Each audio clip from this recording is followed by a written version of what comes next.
All right, Steve Bannon is backing a lot of campaigns against Republican incumbents. In fact, he likes the feisty guys. He says those that will shake up the system, including my next guest, the former New York congressman from Staten Island, Michael Grimm, who is now waging a campaign against an incumbent already in office, Congressman Donovan, who we're going to have later on as well. Congressman Grimm, very good to see you. Great to see you. Thanks for having me. Why are you doing this? Well, I mean, at its core, I'm doing it for the same reason I enlisted in the Marine Corps and volunteered for combat, and the same reason I joined the FBI and went deep undercover. I love this country with all of my heart, and I would give my life for it. But I wouldn't be doing it now if my opponent, Donovan, was doing a good job.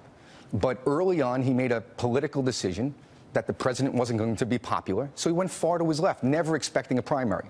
Now, because I've thrown my hat in the ring, he's moving to his right. But whether it was he voted against repeal and replace. He voted against the sanctuary city bill. He's been for amnesty. Now, all of a sudden, he's saying border security is important. But he wasn't saying that before I entered the race. So I think he's alienated the core base and now has put this seat in jeopardy. So But do you believe you're the guy to challenge that? I mean, you spent 8 months in the slammer for tax fraud.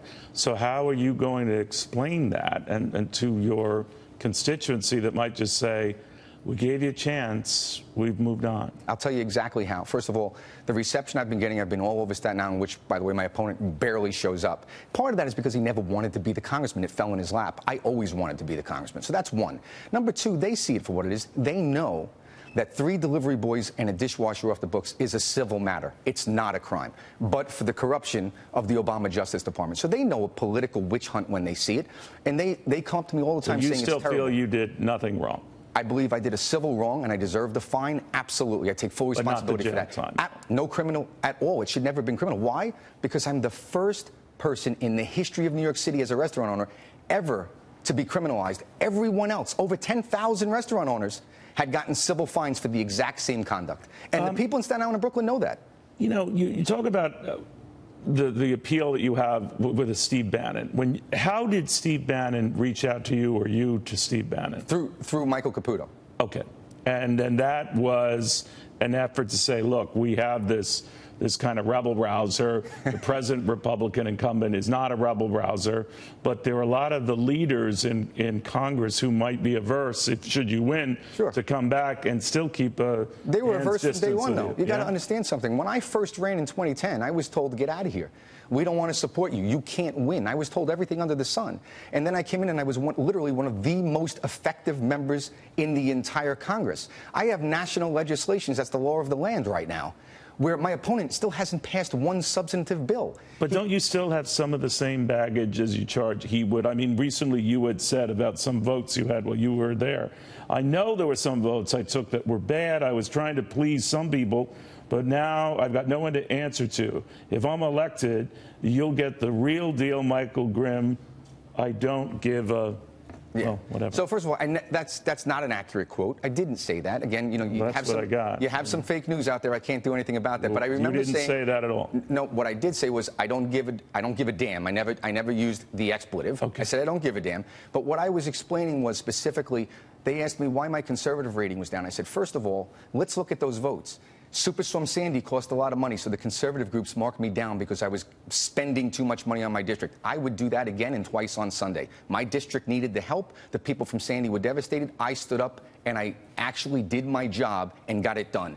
That was one. Flood insurance was another one. That's the national legislation that I passed. Right. That was a lot of money. So the conservative group said, no, don't pass this. I fought them all and won. I think what Steve Bannon sees in me is not that I'm a rabble rouser, that I'm a warrior. I am a true Marine. Have you heard from the president? I have not heard from the president, but I think he knows that I'll get the job done.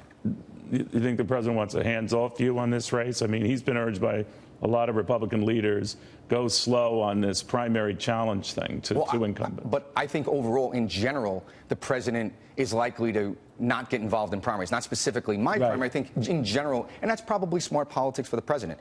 You know, the one thing that I think that the president knows is that I'm not just a fighter. See, anyone can go and fight the fight. I actually win. I succeed. I get the job done. And the president needs someone with a backbone, someone who is not weak and feckless to actually get his agenda passed. That's the person I am, and I think the president knows that. And I think once I'm elected, the president will embrace that. Do you worry, though, that the way this is, you could divide the Republican vote and a Democrat just waltzes in? That's the big fear about these challenges, just like your own, that you feel strongly about what you're doing, but you're going to kill the party doing it. Well, that's, it's funny. I think that's absolutely absurd and ridiculous. And the people that say that know absolutely nothing about campaigns. In 2010, I had a primary, and that primary brought the party together when I won. I won overwhelmingly against Michael Allegretti from Brooklyn. Right. Overwhelming. Now, the party backed my opponent in that primary, but then we all came together and we had the momentum and strength to roll right over the incumbent Democrat. So you think should you beat the congressman, it wouldn't be one of these things where you divide the vote and there's bitterness? No, it builds the momentum. It builds the momentum. And listen, I have yet to lose to an incumbent. And my opponent has yet to have a real race in his entire career. And he's been around for a long time. He's never had a real race. I run hard. I go out there. I work my campaign hard. People know me. People feel comfortable with me because they know that beyond the salacious headlines, I'm a guy that actually cares about getting the job done. And their families can count on me, not just some of the time, but all of the time. You guys going to have debates? I would have one right now on this show, but I know for a fact he will not debate me. I know that. You don't know for sure. I will bet you anything you want. Okay. Sure. The president and Senator Corker have been going at it, the tweets and all that. Whatever your views on either individual, is that proper? Listen, I'm not going to start second guessing the president. What I think you're seeing, and because I was in this situation, part of either one. I was in this situation on a much smaller scale. I was never involved in politics a day in my life when I ran for Congress, and everyone said you can't just run for Congress. You don't know anything. Blah blah blah. Well, I came in and I started doing things my own way. And I got so much pushback. That's not how it's done. So I think what you're seeing is a businessman that has a good agenda. He has the foresight to know what the American people need and want.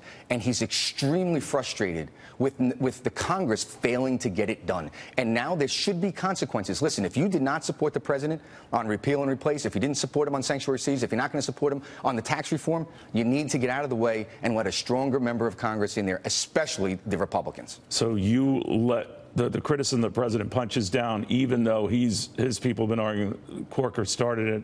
What I wish there was no acrimony, but the reality is I think we have a man in the White House. Tweet? I do tweet. Mine is not nearly as controversial. Okay. But I do think we have a man in the White House that is a businessman that's used to getting things done, and his frustration is just to lay down a marker to say, guys, get your act together. You're not for anything. 7 years, repeal and replace, and they don't have a bill ready. There's no excuse for that. He has a right, our president has a right to be frustrated. All right, Congressman, thank you very, very much. Very good seeing you again. Michael Grimm. Great to see you.